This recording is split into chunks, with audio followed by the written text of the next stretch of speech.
ñu wéyalee mbokk yi waxtaan wi amatina solo ànd kook Mass Mboup ak Abbas Sow alors doyen Abbas. mu mel ni bésu tey jii nii sorti am na tukkee ci député bi ñuy wax Thierno Alassane Sall di homme politique également. di jiite la République des valeurs. waaye mu mel ni débat Sonko ak Thierno Alassane ba tey moom nee na pare na pour affronter ki nga xamante ne mooy Ousmane Sonko mais fàttali na ko. urgence de l'heure ndax mel na ni mi ngi koy woo foo xamante ni vraiment am na yu ko jiitu ndax réew mi dañ leen di xaar ci jubanti gi ngeen woote alors tey noo gisee sorti Thierno Alassane ak argument yu mu teg sur la table jëm ci jafe-jafe askan bi parce que jàpp na ni nguur gi vraiment dañoo lajjeegum ci pexe ak xalaat yi nga xamante ni askan wi ngi koy xaar ci ñoom. S'il veut un débat politique je l'autorise dem wax ci terrain politique parce qu'ils sont tous deux chefs de parti. mën nañ dem sur un terrain politique ñu dem def un débat politique moo xam ci chaîne bu leen neex kii l'organise ñoom ñaar ñu définir le cadre mais bu fekkee c'est dans un cadre institutionnel alter ego wu Thierno Alassane Sall du Ousmane Sonko. Absolument. Ça il faut qu'on règle ça Ousmane Sonko bu bëggee wax ak Thierno Alassane Sall c'est à l'Assemblée. L'un étant député. L'autre étant chef du gouvernement bu ñëwee face aux députés il peut avoir un plateau pour lui parler maintenant aussi beneen aspect bi mooy Thierno Alassane Sall dafa nekk dans le show politique moom loolu la gën a orienté ay intervention day simb quoi de plus normal ñu accordeel ko mais pour man am na keneen ku ko proposer un débat technique dans le parti que dirige Ousmane Sonko pourquoi mu rejeter offre boobu bëgg Ousmane Sonko accordeel ko offre bele peut-être jàpp na ni kooku du alter ego. léegi ñeneen ñi tamit Ousmane Sonko mën nañoo jàpp ni moom tamit du alter ego en bon droit moo tax gis nga yaa Moussa Sénégal nañuy moytu di fooye xelu nit ñi. C'est-à-dire selon que l'on soit ci benn position nga accordé sa bopp ay privilèges bu la privilège boobu rëccee nga nekk ci beneen situation nga bëgg une santé politique nga bëgg accordé sa bopp une certaine importance gis nga une constance dafa baax dans la démarche des affaires publiques et ensuite ce genre de débat c'est encadré à partir de 99 bi nit ñi bëggee un débat pluriel la ñu institué pluriel le débat pluriel que j'ai animé moi personnellement à la RTS ci lañ ko institué pour permettre et à l'opposition et au parti au pouvoir ñuy daje sur un plateau sous la supervision du Conseil national de régulation de l'audiovisuel mooy CNRA RTS gis naa temps yi sax ñu reprendre ko donc foofu mooy plage bi après entre-temps dañ ko éliminer carrément parce que le parti au pouvoir bi fi nekkoon la simple et une raison mooy le parti au pouvoir bi fi nekkoon il y avait pas de débatteur ñu ni kon nañ ko éliminer parce que ñoom amuñu ay débatteurs ba ñu lancé woon ñoom à son temps le projet d'avoir xawma 1000 ou 100 débatteurs boobu la ñu lancé woon malheureusement atteindre ñu objectif boobu le débat contradictoire en politique amatul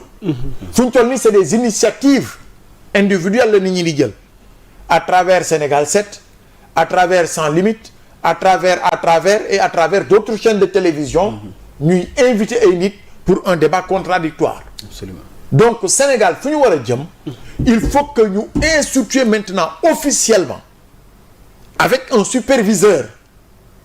un débat contradictoire où Ousmane Sonko en tant que président de parti peut être invité mu ñëw toog avec d'autres débatteurs chefs de parti boobu dafay départir de sa casquette de chef de gouvernement mu ñëw toog sur le plateau mu nekk à 2 à 4 ou à 5 et à tour de rôle pour que nit ñi di si mën a jàngat que ñuy bàyyi ba élection am ñuy organiser seulement la déclaration des candidatures ok waaw. c'est important mais balaa muy jàll au-delà de ce débat le contenu moom tey sortiem dafa pointé tey régime gu bees bi ci ay secteurs yi nga xamante ni jàpp na ni dañ cee lajji ma bëgg cee am yow sa njàngat parce que il parle d'une économie à genoux boo demee dans le secteur de la pêche mu jàpp ni Saint-Louis brèche bi coûteloo na vie wu 40 et quelques personnes parce que sax waa Mauritanie ñoom fi mu ne ni moderniser nañ seen pêche alors que ñun Sénégal ba tey ñu ngi ci moyens artisanaux yi et tamit boo ñëwee ci wàllu licenciement yi plus de 20 000 et quelques personnes licencié nañ leen mais te sukkandikuwul ci li nga xamante ne ay bases yu leer la parce que état bi woote woon na fi appel d'offre te gis ñu luñ ci indi ci lu leer loo xam ne mën nañ xam ne serait-ce que ñetti secteurs yooyu bii ci emploi bi bii ci économie bi bële xëy na ci wàllu pêche bi parce que waxtaan wi yaatu woon na lool pour ma tënk rek alors tey peut-être balaa may jox kàddu gi Mass Mboup loo ci indi comme leeral balaa ñu jàll. Le secteur de l'économie à genoux. Oui mën naa ko accordel avec pincette. C'est le fruit d'un lourd fardeau économique bi gouvernement bi hérité dañu ni ñoom dañu nekk di tabax le régime actuel mais fan la ñu fekk fondation bi fekk ñu sax mu nekk en R ñoom dañu nekk di creuser la ñu nekk di basé wu mu mel ni une refonte économique pour jóg c'est un lourd fardeau. Ousmane Sonko parle héritage d'un pays trouvé au quatrième sous-sol. Au quatrième sous-sol. foofu laay waxee. donc du coup bu loolu amee pour que nga suqali koom-koom bi dafa am ci yooyu mën a basé wu. que tu trouves des acteurs économiques que tu trouves des potentiels investisseurs yu yore seen fonds yore seen xaalis bu ko def dans le circuit normal xaalis bi tourné ñëpp jot si muy le secteur du BTP muy le secteur de l'artisanat secteur de la pêche secteur industriel et cetera ban industrie moo fi nekk di fonctionner normalement je te pose la question. Allez-y. amul l'économie sénégalaise est normalement à genoux. Nous sommes en phase de relance quoi. mais tollooguñu sax ci phase de relance. On est à la phase de recherche de moyens de solutions pour arrondir effectivement notre appareil économique et l'environnement des affaires du Sénégal ci foofu la ñu toll. Les bailleurs yi nga xam ne ils ont les capitaux FMI ata ngi nii maam yàlla ak le teg seen bërëm duggul Sénégal alors que li gënoon yomb mooy nga dem lebi yi ñëw def ci xarkan mu koom-koom mënuñu ko mais ba tey les efforts yi nga xam ne moom la ñu waroon consentir pour que ñi nga xam ne dañu yore leurs moyens ñu mën a investir dans l'industrie dans le tissu économique normalement bëreetuñu parce que les moyens économiques mais le nerf de la guerre c'est quoi c'est l'argent ce sont les ressources financières boo ci amulee à suffisance lan ngay def pour l'instant lebi en attendant que le secteur financier puisse trouver au moins benn bouffée d'oxygène pour que mu mën a tirer la tête de l'eau loolu benn défi la te ba léegi le gouvernement je pense que mi ngi ciy liggéey pour trouver des solutions structurelles beneen aspect bi l'emploi des jeunes surtout le cas de licenciement autant pour moi waaw l'emploi des jeunes xam nga licenciement bi benn acte la parmi tant d'autres sur l'emploi il faut créer un environnement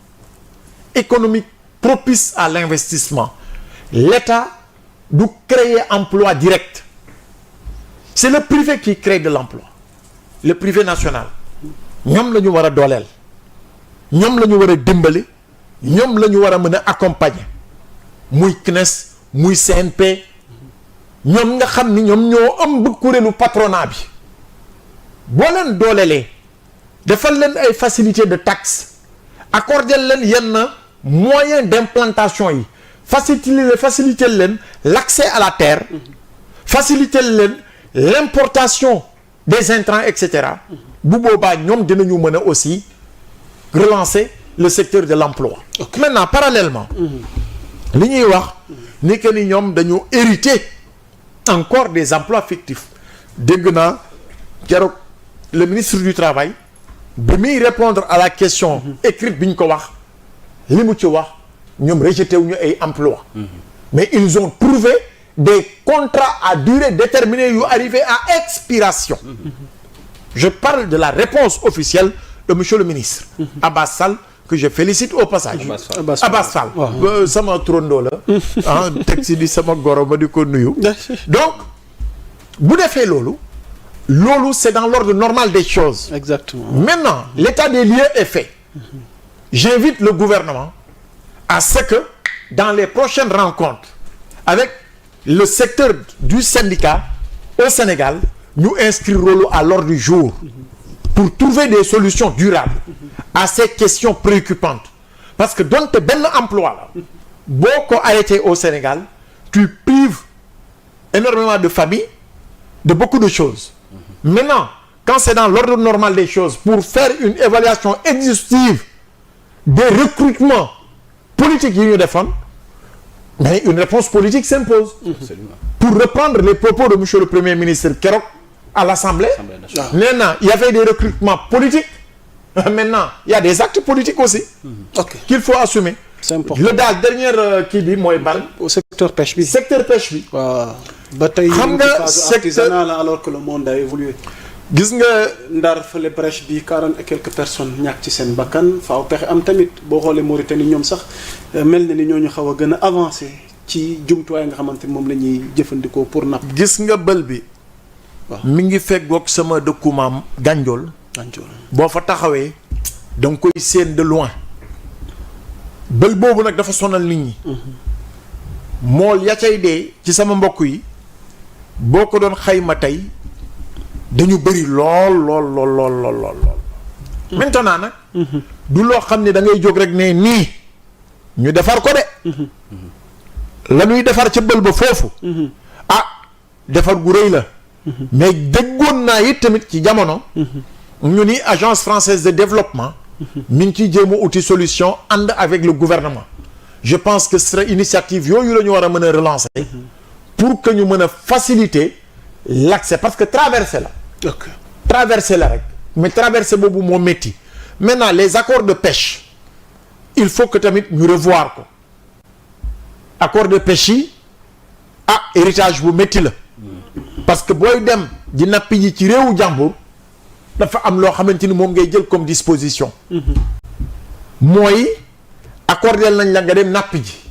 nii ngay nappi jee nii nga koy doxalee et cetera